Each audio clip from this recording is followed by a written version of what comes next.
Oh, that was the last one. 96th TB. So much of data. You rolling? Yeah. Oh, okay. Hello everyone. Welcome back to Pixel Village and I'm Radha Krishnan. As you may have guessed by now, today's video is about storage. Well, not just 1 or 2 TB. This is about 96 TB of storage. This is what I managed to put together in the last about 6 years. 96 TB is not really big considering the fact that there are tons of people out there who shoot tons of images on a daily basis. I'm a moderate shooter. I don't believe in shooting on moto drive unless it is absolutely necessary. I know friends, well, I have a few people whom I know personally who shoots group photos in continuous fast frames, like group shot, 20 frames gone. A group shot. Anyway, well, this was my storage device till 2000. I've preserved this from 2000. Acetate sheets. This is where we used to keep our transparencies. 100 sheets, about 42 frames per sheet. So this can hold about 4,200 frames. Okay, which in today's say an average 12-bit full frame image is about, let's assume that's about 75 to 90 MB, all right, uncompressed raw. This is equivalent to about 370, 390, let's say 400 GB of data. And 4,200 frames is something that I am sure any photographer, a wedding photographer, would shoot in a day. Now you extrapolate it into the number of shoots in a month and then in a year and all that, how much he would accumulate over a period of time. Now I acquired my first digital camera in 2001. It was the Phase 1 H20, a 16 megapixel digital back along with Hasselblad 503 CW. You know, the average size of a file was about 48 megabytes, but you know, very unlike 20 frames and 30 frames a second in these days, I could shoot only one frame in 3 seconds. Now you can imagine how many I would, shoot even if I want to in a day. Because these kind of stuff were not available in those days, we used to burn them into DVDs and CDs to preserve and also to send across. Our runner boy will go to the client's office and advertising agencies, deliver and come back. And then I bought this one. This is actually from mid-2000. My first flash card, a pen drive as it is known today. This is 512 MB, okay? 512 MB, and I remember paying about 6,000 Indian rupees for it in those days. 6,000 rupees was a lot of money to be paid for 512 MB in today's, comparison. Anyway, now this all started when we actually added a PC system to our studio. Till then, we were working only on Macs, iMacs to be precise. Till the PC arrived, we used to work with these RAIDs. These two are RAID systems. We have about 24 TB here and about 28 TB here. It's a RAID 5 system. And these were formatted in a certain way. Now then, we used to back them up in these hard disks separately too. Now the PC came. PC is a much more powerful machine, so we wanted to transfer a lot of work onto that. None of these systems will get connected onto that. Some form of format issues, which, well, I am figuring it out now. But the biggest problem that we faced was we realized that we have lots of duplicates. We have lots of half-finished projects in one and the rest of it in somewhere else. A complete nightmare. Well, nightmare actually will be an understatement. All our YouTube video data, our online photography education material, those content creation material, all reside in here. And I have no easy way of finding out where it is. I need to guess. Somebody has to remember where it is, which folder and all that. One. Second, it wouldn't get connected to my new computers. And some of them were, kind of growing slightly old in the tooth, so to speak. So some hard disks won't mount everywhere. We kept on misplacing the power adapters. So anyway, it is a total mess.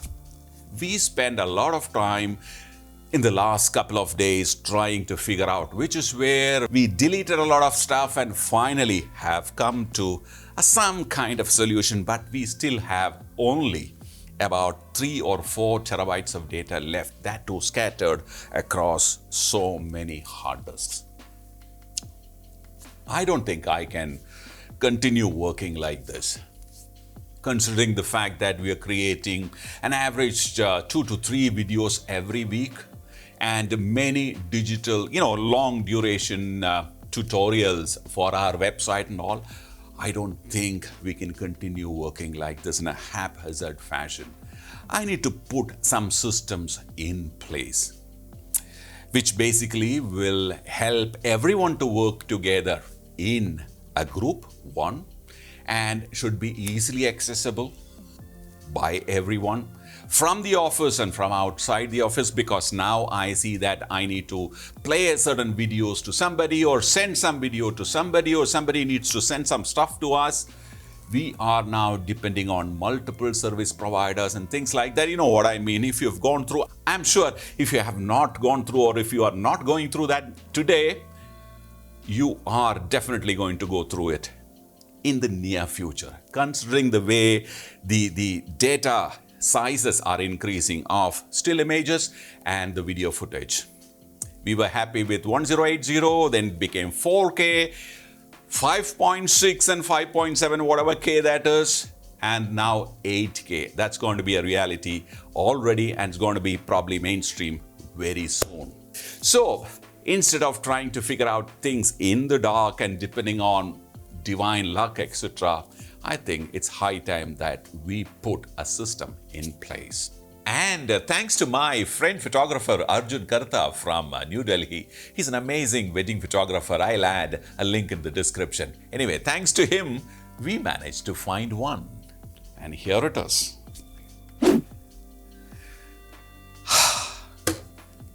DS1621 Plus from Synology.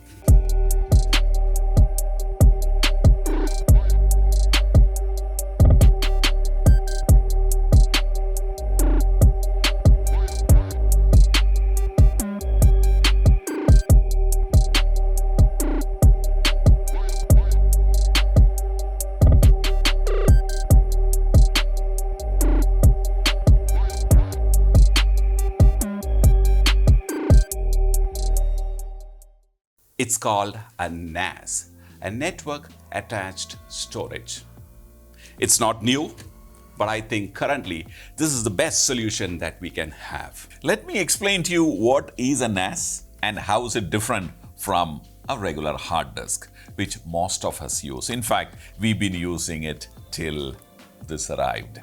Okay, as you know, a hard disk, an external hard disk, can be attached only to a single device, whereas this can be attached to multiple devices, or rather multiple computers can access data from this device simultaneously at one time.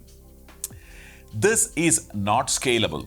It is limited. Say for example, this is a 4 TB hard disk and it will stay as 4 TB. In case if you want a hard disk to be shared with another person, the only option is to unplug or eject this hard disk from a computer and move it physically to the other computer.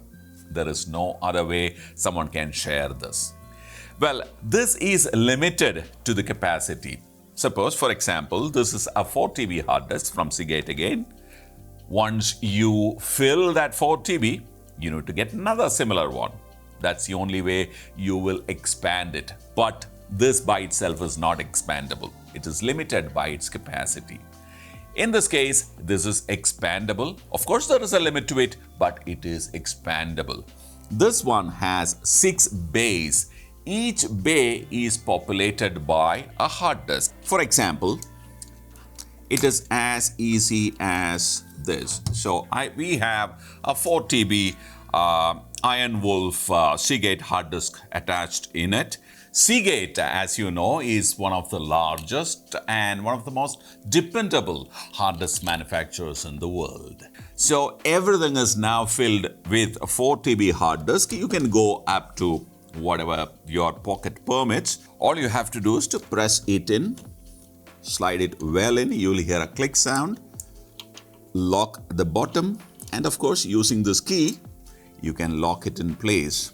Keep this safely. You will not require it unless you want to take this out for some reason. Now, this has 6 bays of 4 TB each, which makes it a 24 TB storage. When I fill this up, well, I can add a box like this, one on top of the other, another, and have a maximum of 16 bays attached and working as one storage device. Now, something happens to the data in this, or you happen to drop it, or some corruption happens, well, the recovery will depend on the strength of your stars. Whereas in here, it's not so. There is a software working to safeguard your data. The chances of you losing a data is very little unless, there is a fire or a theft.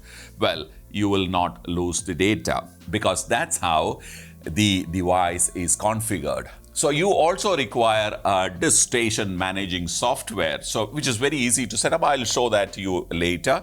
But with the help of that, you will be able to set this up and use it without any fear of losing the data. And unlike this device, there is no software to manage this data at all.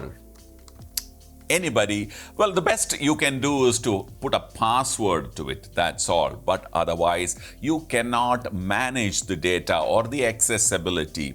There is nothing that is possible here. Anyone who have the access to this hard disk will have access to everything that is in here.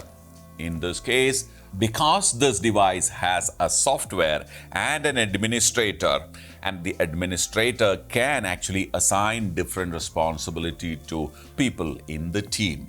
Now, to access data from a hard disk, you need to have the hard disk physically available with you. Whereas this one is available on the network. You can be sitting anywhere where a cable like this, an RJ45 cable, wherever this cable can reach, well, you will be able to access this hard disk. This device also can be accessed over the internet, which means you can be anywhere in the world, and if you are connected to the internet, you can access the data. Of course, the access speed will be limited by your internet bandwidth, but you can definitely access this. Now, within the office, if you connect this to a Wi-Fi, you can access the data over the Wi-Fi as well. Here in this case, you have only one option, that to carry it with you all the time. Another very important aspect of this is it's not just a storage device which can be managed. This actually is a computer. This particular model, the 1621 Plus, is managed by a Ryzen-based chipset. And because it's a computer, it will also allow expandability. I'll come to that. For the time being, let us keep this guy away, because what we are trying to do is to move away from a localized, independent, difficult to maintain hard disk. I am not really ruling out the usage of a hard disk like this, but when you grow into a team of people working on projects, then this becomes a little difficult, a little messy to maintain and operate. Well, I told you my case. So let me now go ahead and explain this NAS to you and keep this guy away. I have already populated all the bays with 4 TB Iron Wolf Seagate HDDs, which means it's got a total of 24 terabytes of storage available to you as on now. And The on-off button is here, and various indicators or activity indicators are here on top. Let me show you the rear. It's become really heavy after it was populated. When you buy it out of the box, this gives you 1, 2, 3, and 4 Ethernet connection, all of which are 1 Gbps connections. You will have a power connection, and of course you have 2 USB 2 connections at the rear and 1 in the front. Basically, you can connect external hard disks like this in case if you want to drag and drop data into the hard disk. Now, I told you about expandability. Now, expandability is through SATA cables. That is typically how a hard disk is connected to your motherboard in a computer. You can have 2 such devices connecting through this SATA port. We have decided, because of our workflow, we wanted to be a little future-proof, so we have actually expanded the capability of this device by adding an Ethernet card to it. So this is now sitting on a PCI slot, which is a little faster. So it will give me 2 10 Gbps connection. Which means if my computer has a 10 Gbps connection, which of course is an expansion card that you have to buy and install in your computer, once you have that, between the computer and this, the data transfer will be like really, really fast. So we have added 1, and we also have added 2 internal hard disks. I told you that this is actually a computer. So in a computer, you can upgrade the RAM and you can upgrade an internal storage. Now, the internal storage that I am talking to you about is kind of different from the storage that I have added here. The 24 TB is not what I'm talking about. I'm talking about the cache memory. I can actually add cache memory in the form of NVMe M.2 SSDs. Okay, so we have added 2 400 GB SSDs. Now, basically, they will act as cache when you are reading and writing, because you have to throughput like 10 Gbps of data in a go, and also you have to share among so many people. And the regular HDDs, which are SATA connections, don't allow you to, have that kind of data throughput. The caching of the data is very important. So we added 800 GB in the form of NVMe M.2 SSDs. It comes with 4 GB of RAM. We upgraded it to 32 GB. So this is actually a full-blown system. Now, you don't need to necessarily buy the DS1621 Plus if you're on a budget, and if you don't think that you require such a large system. Well, you can opt for smaller systems like the DS220 Plus, which is available at 1/3 the price of this one, with same OS and same features, with warranty in India. We decided to upgrade it because we thought we will do it once and for all, and we wanted to be hassle-free for a longer period of time. So that basically explains the device. Now what I need to do is to connect it to my computer and run it. All right, so I'm ready to set this guy up, okay? Currently, it is just a bunch of hard disks.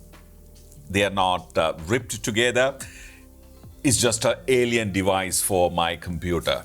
I need to connect it and configure it, for which I'm using the Ethernet, the regular Ethernet connection. I've used a cable and I have connected it into the onboard Ethernet connection. A detailed demonstration video showing the setup and configuration of the Synology NAS is available on their website, and I'm going to add a link in the description. Please go through it, use that link to set up your system.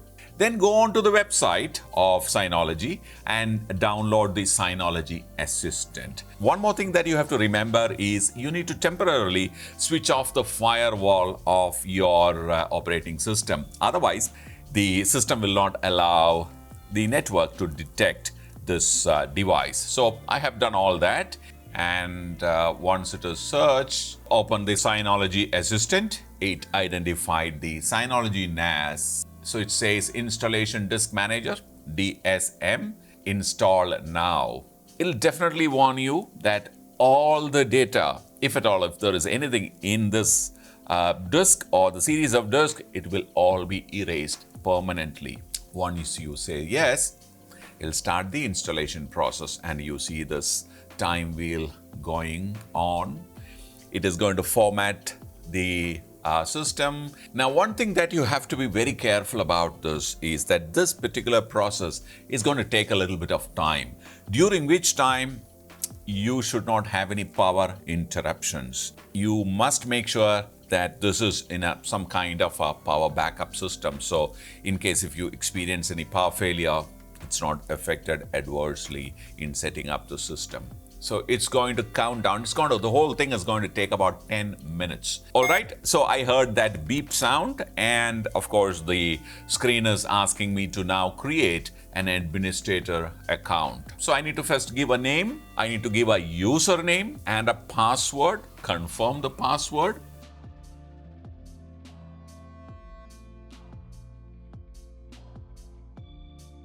We have only configured the system, but not really set up the storage. Currently, there are 6 unused hard disks, and I want to set up a RAID because besides this storage being available on a network, I'm also equally careful about my backup.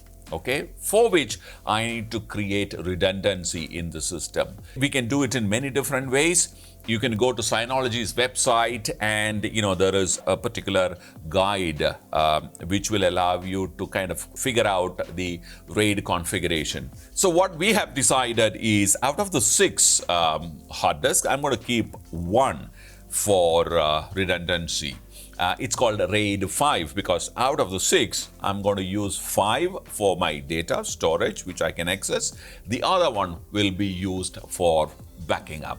The software and the hardware together will take care of it. We don't need to worry. There is no volume created. So let me create a volume, and you have to be very sure about how you do it. I'm going to click on custom. So I have opted for the SHR, and it's going to tell me that I have 6 hard disks. All data on the newly added drive will be erased. Do you want to continue? I said, okay. And of course, the file system in which you want to format the hard disk. It is advised to format in BTRFS format, which is what I have selected. And next. All right. So I'm getting a total capacity of 18.17 TB.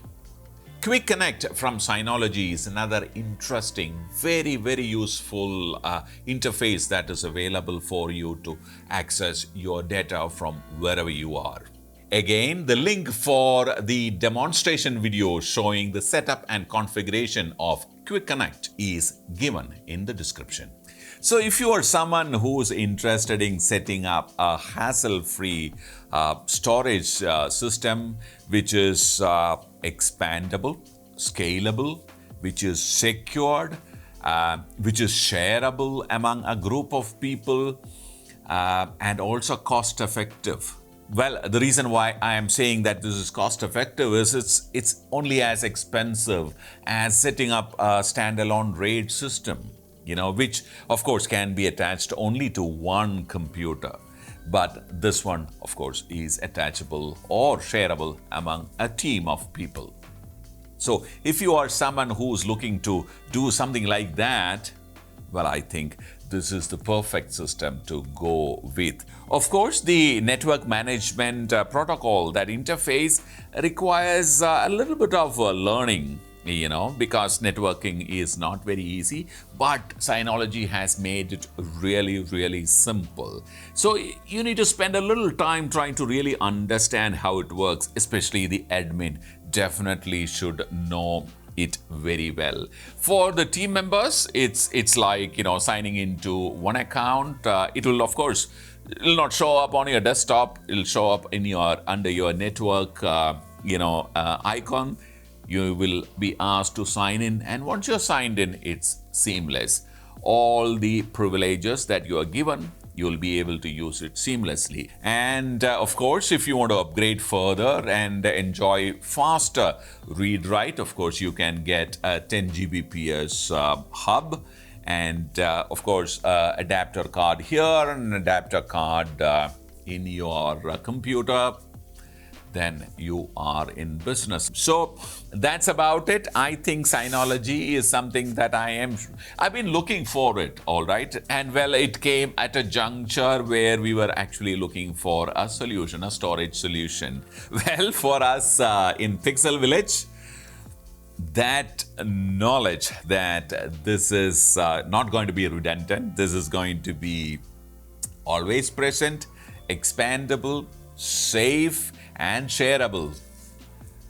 With all that understanding, we are really breathing a sigh of relief. And if you're someone who's interested in learning photography, of course, Pixel Viilage has a website where we have some of the finest photography mentors teaching photography online for you. Well, log on to www.pixelvillage.com to know more. Bye for now.